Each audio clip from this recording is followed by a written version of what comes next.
Hello दोस्तों, आप सभी का स्वागत है हमारे चैनल फाइन स्टडी के एक और न्यू वीडियो में। और दोस्तों, आज के इस वीडियो के अंदर हम लोग क्लास 10th सोशल साइंस यानी कि सामाजिक विज्ञान के 40 इंपॉर्टेंट ऑब्जेक्टिव क्वेश्चंस को देखेंगे। ये क्वेश्चन काफ़ी के ज़्यादा इंपॉर्टेंट होने वाले हैं, तो वीडियो को आप लोग शुरू से लेकर के अंत तक देखते रहिएगा। चलिए हम लोग वीडियो की शुरुआत करते हैं अपने पहले क्वेश्चन के साथ। आपका पहला क्वेश्चन कहता है गैरीवाल्डी पेशे से क्या था। तो गैरीवाल्डी जो था वो पेशे से क्या था, नाविक था। ऑप्शन नंबर डी इसका बिल्कुल ही राइट आंसर होगा। अगला क्वेश्चन देखिए, अगला क्वेश्चन आपसे कहता है रक्त और लौह की नीति का अवलंबन किसने किया।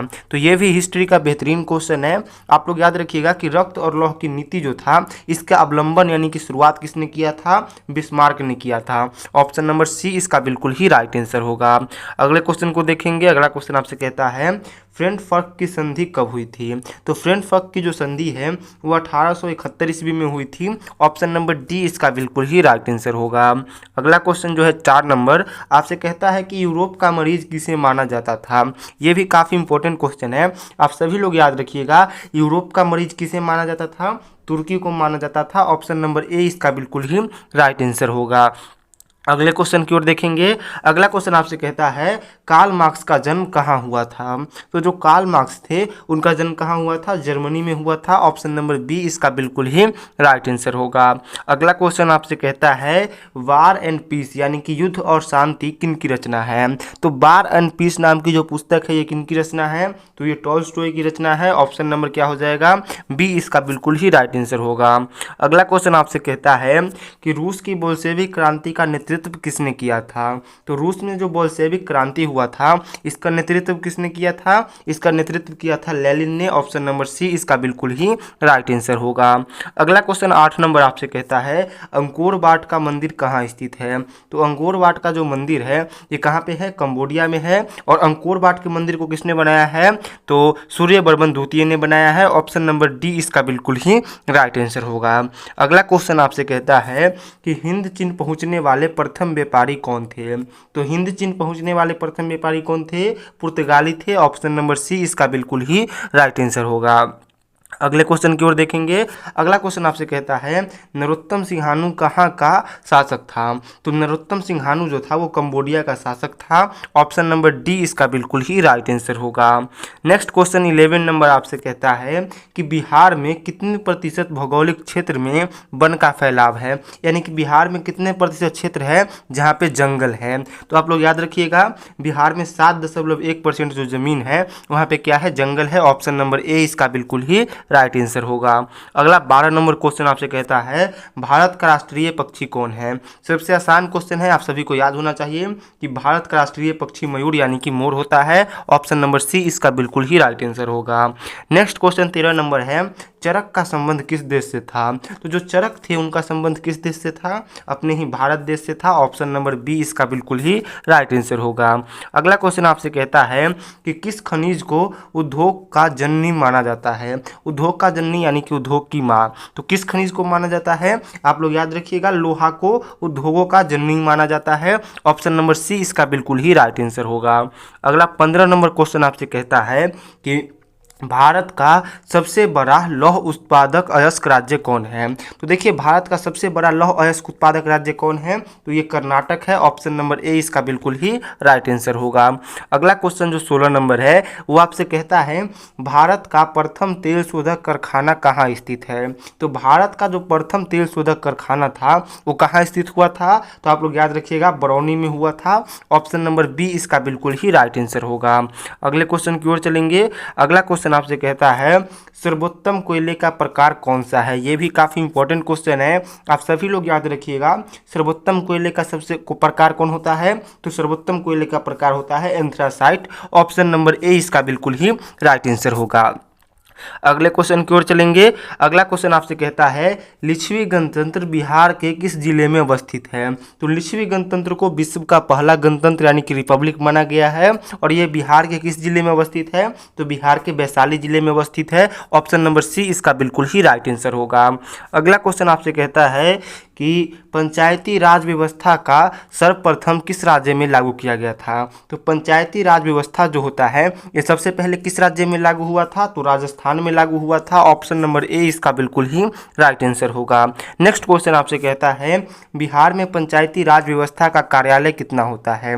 तो बिहार में पंचायती राज व्यवस्था का जो कार्यकाल होता है वो 5 वर्ष का होता है। ऑप्शन नंबर बी इसका बिल्कुल ही राइट आंसर होगा।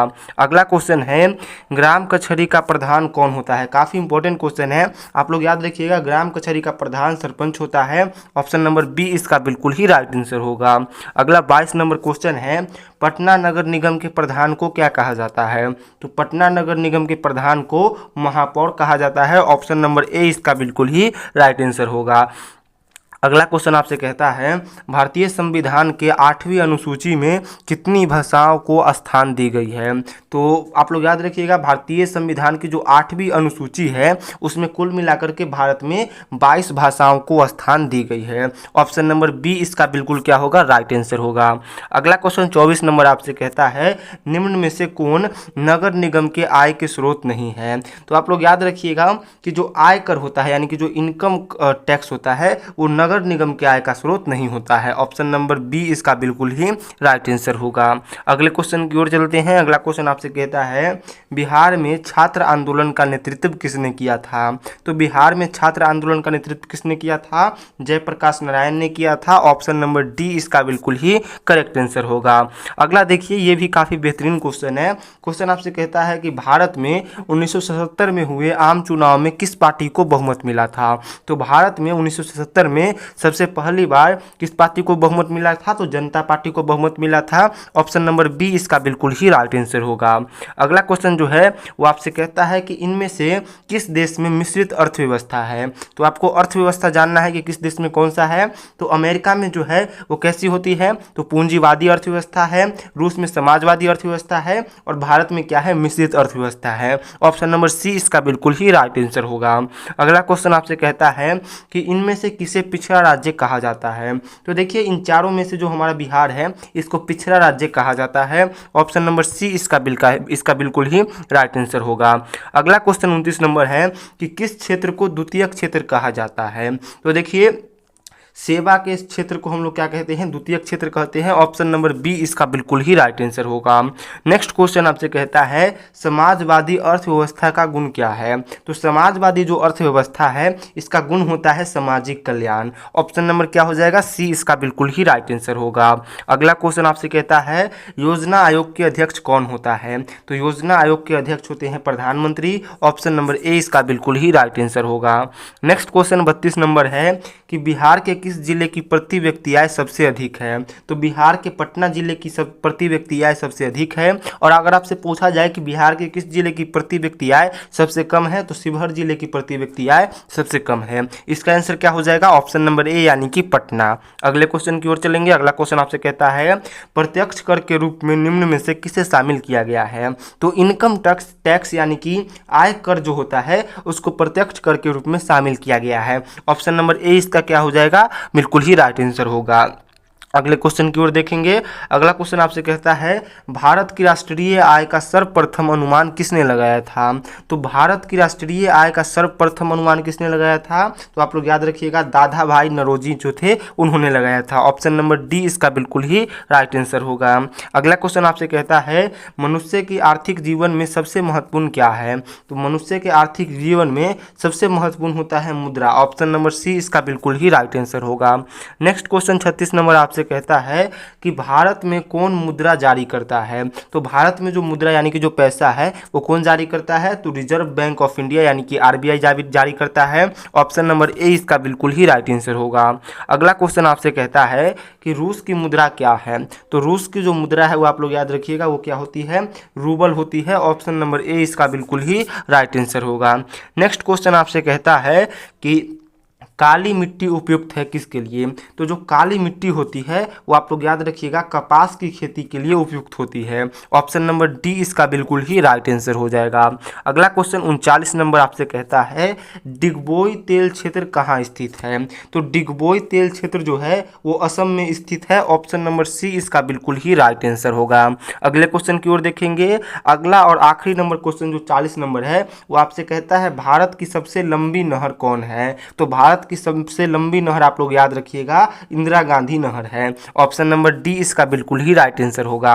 अब देखिए 41 नंबर आपसे एक एचडब्ल्यू क्वेश्चन पूछा गया है, जिसका जवाब आप लोग को नीचे कमेंट बॉक्स में देना है। क्वेश्चन कुछ इस प्रकार से है कि सबसे कीमती संसाधन कौन होता है। तो सबसे कीमती संसाधन इन चारों में से आपको बताना है कौन होता है, और इसका जवाब आप लोग को कमेंट सेक्शन में देना है। तो आज के इस वीडियो को हम लोग यहीं पे समाप्त करते हैं। अगर आपको वीडियो पसंद आया होगा तो वीडियो को आप लोग जरूर से लाइक कीजिएगा, इसको शेयर और सब्सक्राइब भी कीजिएगा। मिलते हैं नेक्स्ट वीडियो में, तब तक के लिए बाय बाय।